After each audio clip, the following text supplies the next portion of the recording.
Yeskiel 41. Kemudian dibawanya aku ke dalam ruang besar bait suci, dan ia mengukur tiang temboknya.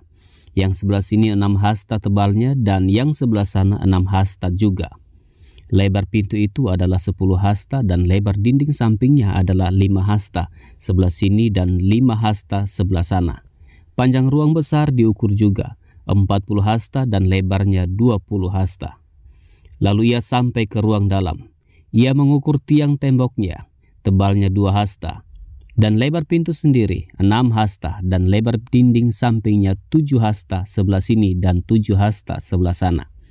Ia mengukur panjang ruang dalam itu 20 hasta, dan lebarnya 20 hasta sesuai dengan lebar ruang besar. Lalu ia berkata kepadaku, inilah tempat maha kudus. Kemudian ia mengukur dinding bait suci itu, 6 hasta tebalnya, dan lebar kamar tambahan yang terdapat di sekeliling bait suci itu 4 hasta. Kamar-kamar tambahan itu ada 3 tingkat, dan pada satu tingkat terdapat 30 kamar. Pada sekeliling dinding bait suci ada ceruk-ceruk untuk mengokohkan kamar-kamar tambahan itu, sebab kamar-kamar ini tidak digabungkan pada dinding bait suci. Dan kamar-kamar tambahan semakin lebih besar dari tingkat pertama sampai tingkat ketiga, selaras dengan bertambah besarnya ceruk-ceruk pada tiap tingkat sekeliling bait suci itu. Ada tangga menuju ke atas, dan dengan demikian orang dapat naik dari tingkat bawah ke tingkat atas melalui tingkat tengah. Aku melihat bahwa alas bait suci itu lebih tinggi dari sekelilingnya. Dasar kamar-kamar tambahan itu berukuran 1 tongkat penuh, yaitu tingginya 6 hasta. Tebal dinding yang sebelah luar kamar tambahan adalah 5 hasta. Lebar bagian alas bait suci yang dibiarkan kosong adalah 5 hasta. Di antara alas bangunan itu dan bilik-bilik ada jarak 20 hasta sekeliling bangunan itu. Dan pintu-pintu kamar tambahan keluar ke bagian yang kosong itu, 1 pintu di sebelah utara dan 1 pintu di sebelah selatan, dan lebar tempat yang kosong itu adalah 5 hasta sekeliling. Bangunan yang terdapat di lapangan tertutup yang di sebelah barat lebarnya 70 hasta, sedang dinding yang mengelilinginya tebalnya 5 hasta dan panjangnya 90 hasta. Lalu ia mengukur bait suci itu, 100 hasta panjangnya, dan lapangan tertutup bersama bangunan dan dindingnya 100 hasta juga. Begitu juga lebarnya muka bait suci bersama lapangan tertutup sebelah timur 100 hasta. Kemudian ia mengukur panjang bangunan yang terdapat di lapangan tertutup sebelah barat bersama serambi-serambinya di kedua belah 100 hasta. Ruang besar, ruang dalam dan balai luar ditutup dengan papan, dan sekeliling ketiga ruang itu ada jendela-jendela yang berbidai dan serambi-serambi. Di hadapan ambang itu seluruh bait suci ditutupi dengan papan, mulai dari lantai sampai ke jendela-jendelanya, sedang jendela-jendela ini terlindung sampai bagian atas pintu dan ruang dalam dan juga di luar. Dan seluruh dinding bagian dalam dan bagian luar terukir gambar-gambar kerup dan pohon-pohon korma. Di antara 2 kerup sebatang pohon korma, dan masing-masing kerup itu mempunyai 2 muka. Dari sebelah yang satu muka manusia, dan dari sebelah yang lain muka singa, yang menghadap ke pohon korma itu. Dan begitulah dibuat di seluruh bait suci. Dari lantai sampai ke atas pintu terukir kerup-kerup dan pohon-pohon korma pada dinding. Tiang-tiang pintu dari ruang besar adalah 4 persegi. Dan di hadapan tempat maha kudus ada sesuatu yang kelihatan menyerupai mezbah dari kayu. Tingginya 3 hasta, panjangnya 2 hasta dan lebarnya 2 hasta. Sudut-sudutnya serta alasnya dan dindingnya dari kayu. Ia berkata kepadaku, inilah meja yang ada di hadirat Tuhan. Ruang besar mempunyai 2 daun pintu, dan tempat maha kudus juga mempunyai 2 daun pintu. Pada pintu-pintu itu ada 2 daun pintu yang dapat berputar, 2 daun pintu pada pintu yang satu dan 2 daun pintu pada yang lain.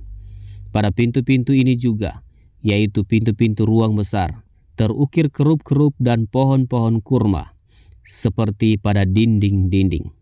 Di muka balai bait suci itu, yaitu di luar, ada tangga kayu. Pada kedua dinding samping dari balai itu, Ada jendela-jendela yang berbidai dan ukiran pohon-pohon kurma.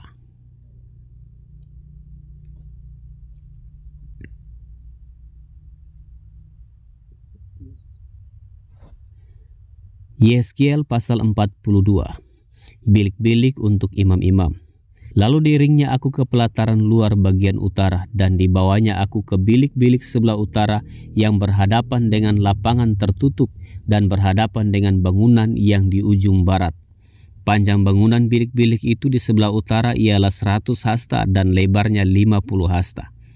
Berhadapan dengan 20 hasta dari pelataran dalam dan berhadapan dengan lantai batu yang terdapat di pelataran luar, ada serambi yang berhadap-hadapan dan yang bertingkat 3. Di depan bilik-bilik itu ada gang menuju ke dalam yang lebarnya 10 hasta dan panjangnya 100 hasta, dan pintu-pintu masuknya adalah di sebelah utara. Bilik-bilik di tingkat atas adalah lebih kecil dari bilik-bilik di tingkat bawah, dan tingkat menengah dari bangunan itu oleh karena serambi-serambi itu memakan lebih banyak tempat dari bilik-bilik itu. Sebab bilik-bilik itu bertingkat 3 dan tidak mempunyai tiang-tiang seperti yang ada di pelataran luar. Itulah sebabnya bilik-bilik atas lebih kecil dari bilik-bilik bawah atau tengah. Di luar ada tembok yang sejajar dengan barisan bilik-bilik, berdekatan dengan pelataran luar dan terdapat di hadapan bilik-bilik. Panjangnya 50 hasta. Sebab barisan bilik yang berbatasan dengan pelataran luar panjangnya adalah 50 hasta, tetapi barisan bilik yang berbatasan dengan bait suci panjangnya 100 hasta. Di bagian bawah bilik-bilik ini terdapat pintu masuk dari jurusan timur, kalau orang dari pelataran luar ingin masuk ke dalamnya, dan pintu itu terdapat pada pangkal tembok luar. Di sebelah selatan di hadapan lapangan tertutup itu dan di hadapan bangunan yang di ujung barat ada juga bilik-bilik dan di depannya ada gang. Bilik-bilik ini serupa dengan bilik-bilik yang di sebelah utara, panjangnya dan lebarnya, pintu-pintu keluar dan rancangannya, seperti pintu-pintu masuk di sebelah utara. Begitulah pintu-pintu masuk bilik-bilik yang di sebelah selatan. Ada juga pintu pada pangkal jalan yang melintang di sisi tembok, yaitu pintu dari jurusan timur, kalau orang ingin masuk ke dalam bilik-bilik. Lalu ia berkata kepadaku, bilik-bilik yang di utara dan bilik-bilik yang di selatan yang menghadap ke lapangan tertutup. Itulah bilik-bilik kudus, dan di mana imam-imam yang mendekat kepada Tuhan memakan persembahan-persembahan maha kudus. Di sana mereka akan menaruh persembahan-persembahan maha kudus, korban sajian, korban penghapus dosa, dan korban penebus salah, sebab tempat itu kudus. Kalau para imam masuk ke tempat kudus, mereka tidak akan keluar ke pelataran sebelum mereka menanggalkan pakaian mereka di sana, yang dipakainya waktu menyelenggarakan kebaktian, sebab pakaian-pakaian itu adalah kudus.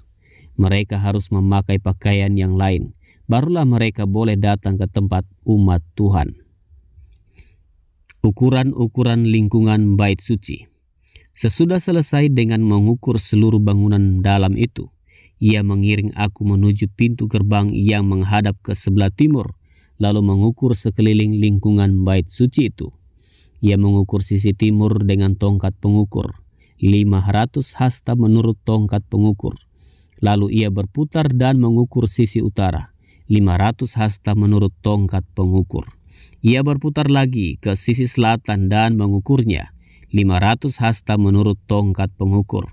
Kemudian ia berputar ke sisi barat dan mengukurnya, 500 hasta menurut tongkat pengukur. Keempat sisinya diukur, sekeliling lingkungan itu ada tembok, panjangnya 500 hasta dan lebarnya 500 hasta, untuk memisahkan yang kudus dari yang tidak kudus.